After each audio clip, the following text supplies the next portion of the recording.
ಓಂ ಶ್ರೀ ಗಣೇಶಾಯ ನಮಃ ಶ್ರೀಮನ್ನಾರಾಯಣೀಯಂ ಓಂ ಶ್ರೀ ಕೃಷ್ಣಾಯ ಪರಬ್ರಹ್ಮಣೇ ನಮಃ ದಶಕಂ 50 ಶ್ಲೋಕ 2 ವಿಹಿತ ಜಗತಿ ರಕ್ಷಂ ಲಕ್ಷ್ಮೀಕರಾಂಬುಜಲಾಲಿತಂ ದದತಿ ಚರಣದ್ವಂದ್ವಂ ವೃಂದಾವನೆ ತ್ವಯಿ ಪಾವನೆ किमिव न बभौ सम्पत् सम्पूरितं तरुवल्लरी सलिलधरणी गोत्र क्षेत्रादिकं कमलापते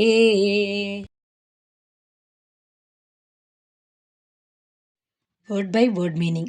Hey Kamalapate, O consort of Lakshmi, Twayi, when thou, Pavane Vrindavane, in holy Vrindavana, Vihita Jagati Raksham, Vihita Krita Jagatyaha Raksha Yena Tat, which protect the universe.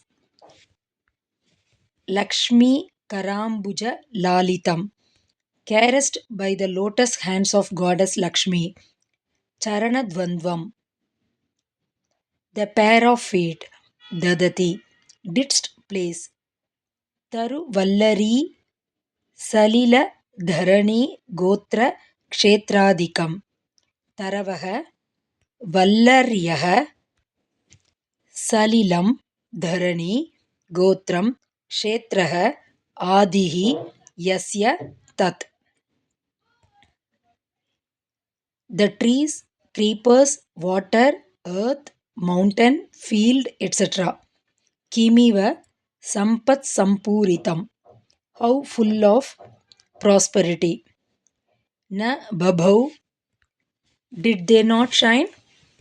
Full meaning. O consort of Lakshmi, when thou didst place thy pair of feet, which protect the universe and which are caressed by the lotus hands of goddess Lakshmi,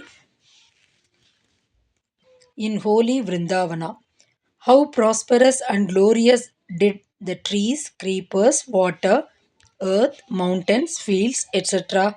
become. Om Tat Sat.